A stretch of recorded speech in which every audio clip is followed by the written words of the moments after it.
Hello and welcome to AEF TV in association with Kandjoze. I'm now joined by Obeth Kandjoze, who is the Minister of Mines and Energy at Namibia.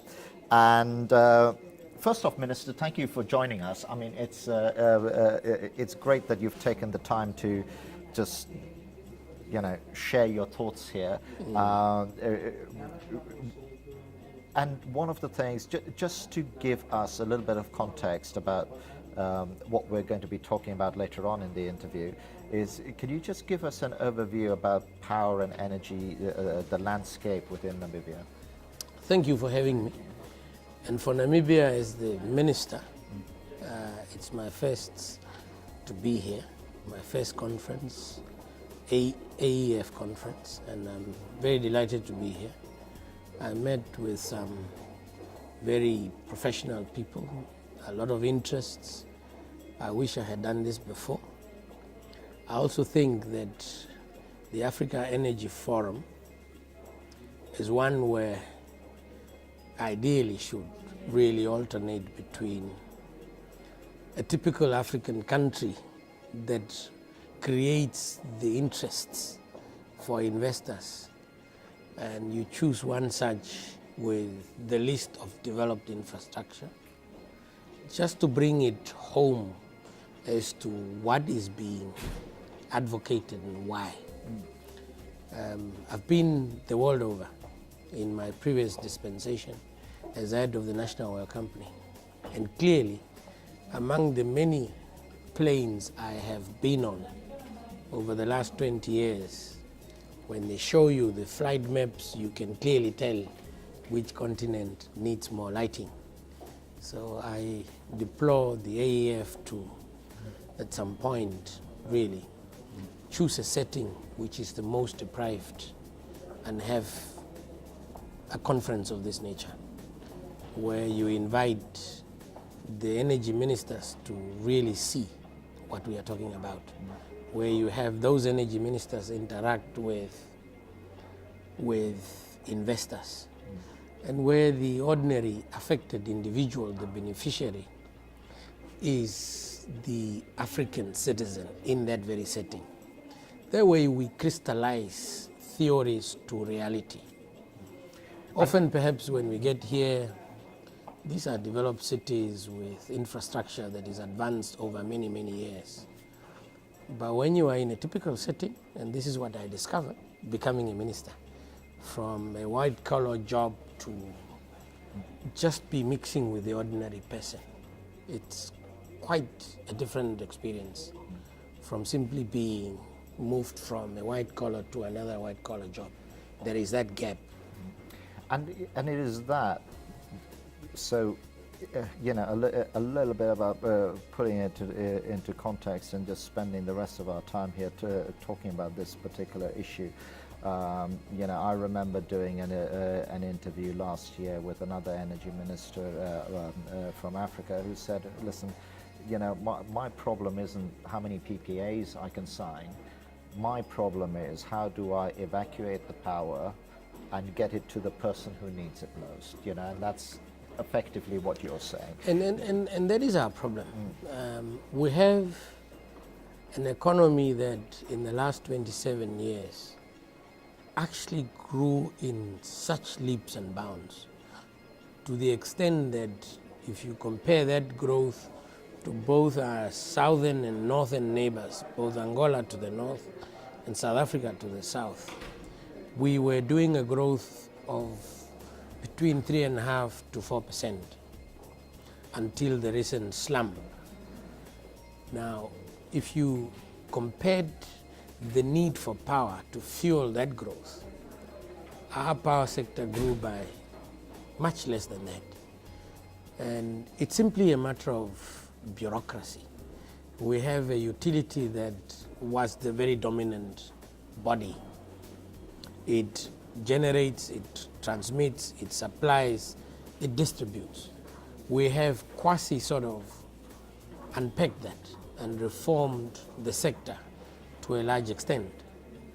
But we're still not able right? to meet the need for the economy in terms of power. In terms of energy, we are completely dependent on the outside world.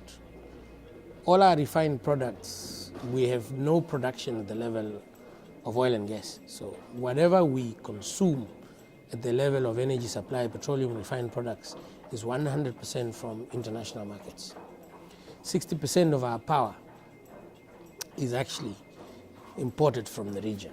So over the last 27 years, we were unable to have new installed capacity significant enough to stave back the export of capital. So intrinsically, we've become better at importing whatever we consume. And that is what we need to reverse. We need to go back to the framework and take those very framework and take hard decisions that simply look at the next 5 years. I want to see a slowdown in imported power to the extent that you set targets year one. I want to see 100 megawatts by the end of the year. And over 5 years, we should have stopped importing power. Because when you set these institutions up, they have their own inertia, don't they? You Absolutely. know, people get very, very used to, this is what I do, so this is what, and what you're saying is about breaking that balance, creating a different matrix. So I give you a typical example. In the transmission setup, we've had 14 refit companies, IPPs. We have not had a governance framework that speaks to how IPPs play a part, because the single buyer, single generation model speaks to Nampower doing everything else. Now, it still is so stuck to this, whereas the world over, the technologies have moved to beyond a single buyer, single model, single generation model. So, and still it is a subject. So that inertia, it's exactly part of where we are stuck in. That's one. Two, over the many years, we've had a ministry that in itself is supposed to be the policy leader, but it actually was the other way around. Both the generation and distribution transmission, although packaged and custodianed in the Nampower mandate, the policy leadership to a large extent was left with that very institution. So we had vacuum here. So we still do have it's vacuum like a here. club, right? Yes, that we still have a vacuum there. Yeah. So other than the own inertia by the utility, we, the leaders of policy, have abdicated that role, so to speak. And I see those two as the combination that makes it difficult to actually transition from very good policy framework and excellent policy frameworks to actually bringing the megawatts to the benefit of the ordinary. And therein lies the problem. Yeah, because that's the trick. It's like when you set up a business. You can write the best business plan in the world. The business remains that's its implementation. Yes. So let's talk about the implementation piece a little bit. Again, I know that there are other things at issue. You obviously need to evacuate the power. I know there's other things you can do, like microgrids and so on. So yes. you may not have to build huge transmission lines, Yes. but you still need to evacuate the power. And one of the things that keeps coming up time and time again, and I don't think the technology is an issue because you can get your expertise in and you can do the transference. It's about then having that power paid for by the end consumer in such a way that it reflects the cost that goes into it. You know, the talk of cost-reflective tariffs and so on. By and large, in terms of that very cost-reflective policy, we are there.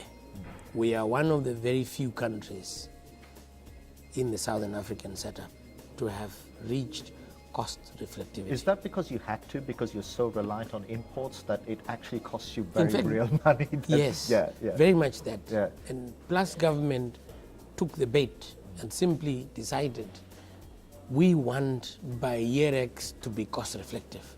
And it was a decision by government. And we reached that very decision, meaning that we are able to recoup our investment from the tariff and give you your money back as an investor. So that is achieved. What we now need to, the larger part of our population is rural. And grid supply of electricity in the form we know it is expensive. And it doesn't reach every corner where power needs to be. And this is where innovation needs to be the new drive of how we can get that power to the ordinary person. Second, we need to move away from centralized distribution of power through a single buyer, single model. So how do you, so there are two things you mentioned there. I mean, what do you see in terms of that rural electrification piece? I know we get approached time and time again by companies who are doing, things like power plant in a box. So, this container arrives, wind turbine. Precisely. Is that what we're looking at? Precisely. Resources permitting.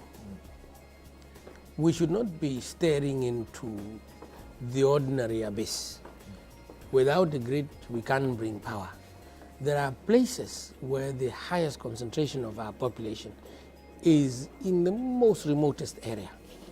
Services like clinics, roads, hospitals, schools are not at the end of the transmission lines. So we need to leap into an innovation mode where we have mini grids of grid supply of power. And how do we get there soonest? By simply luring companies with that kind of technology and bringing that to the people. Rural electrification. We have one of the strongest rural urban migration rates in the region because everybody now is attracted by the glitter of town. And as a consequence, housing is falling behind. Health services are falling behind. So if we can bring these services to people, perhaps individuals will not be attracted by the glitter of town to create that imbalance. Or you regulate the flow a little bit, Yes. so that you don't have that, Mini grids, solar systems, off-grid power supply systems, just as long as we are able to provide the same effect, but with a different technology, to cut out the very, very entrenched deep costs of transmission lines. So how are you doing that? Because there are, I know of companies who have the technology. I know of a couple of companies who are bringing, who are building what they call container power plants. It's literally like one of those ocean containers, and they've packed everything in. You could, in theory, buy that tomorrow and put it somewhere, but it's probably not that simple. Or am I making it too simple? I mean, how do you see it? I think systems are around enough to.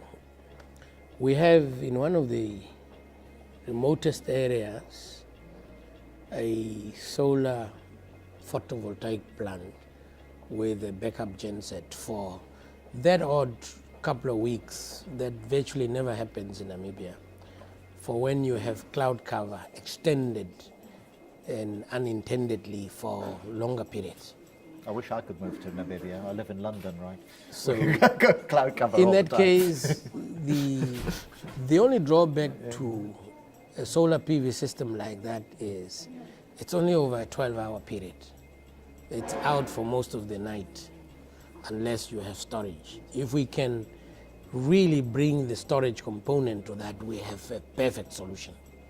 And we could literally supply the entire off-grid areas with that kind of power systems. If you want to bring up these living standards of a human being or a rural folk, the distances in our country are enormous.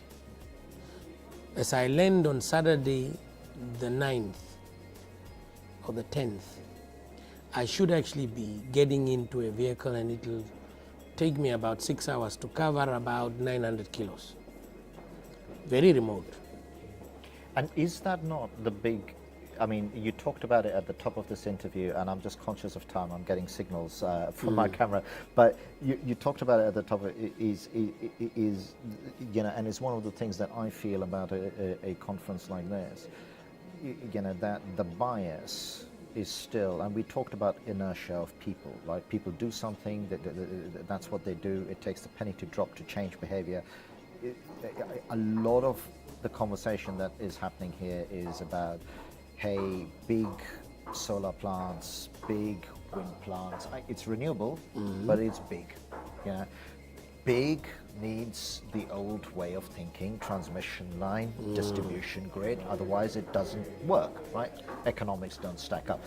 You know, should we be bringing more to not just this event, but other events where we actually say, hang on, this is the Rural Electrification Forum, because it is a completely different challenge. It's got its own DNA. And you're colliding, you know, people who know how to do this. I think I know what you're saying. Yeah. Big is not necessarily bad. Big is not necessarily the old ways of doing things. Yes, it may run the risk. But big in the sense of the challenge, the scope, the distances, the density or concentration of people per square kilometer. Those are our challenges. Now, you may be big with the backing of the numbers, but we may be big in the sense that we have to cover for the same amount of power. This is how large a footprint you must cover. Yeah. Now, to bring that system to be able to do the same, if I take you to the northeast of our country, and then just a stone throw away, I take you to the northwest, from northwest to northeast, say within a span of like 200 kilometers, the density of the population per square kilometer would be vastly different. Now, there you must bring a clinic, a hospital, a school, name it. But your demands for bringing the effective power for those services in that 200 kilometer range would be very different. Whereas in the one part, the concentration of people would be easy to cover, you would really have to do so much more footprint to nearly come to the same effect. Meaning that most of your expense will be covered by the distance. Yes. Whereas in the other case, it's different. Yeah. So we are not even in terms of where the population is. If you go even further northwest to the coast of our country, in the northeastern part of the country, then the experience and the footprint totally changes. Now, for the entire north, where we have about 1 million plus people, it's easy to have the off-grid systems, and those, for as long as we have the backup part of it. The next point I want to make is the inertia within NamPower needs to speak to modern times, needs to speak to the needs of what the government is saying, of what the government wants done. So we need to break up these energies and reculture the organization with the orientation of the agency there is right now in bringing the services to people, especially power. And on that note, Minister, we'll leave it because I think it seems an opportune place to go. I thank you ever so much for joining us. You. It's been a pleasure talking to you. Thank you as well for watching. I hope you enjoyed this interview at AEF 2017 in Copenhagen.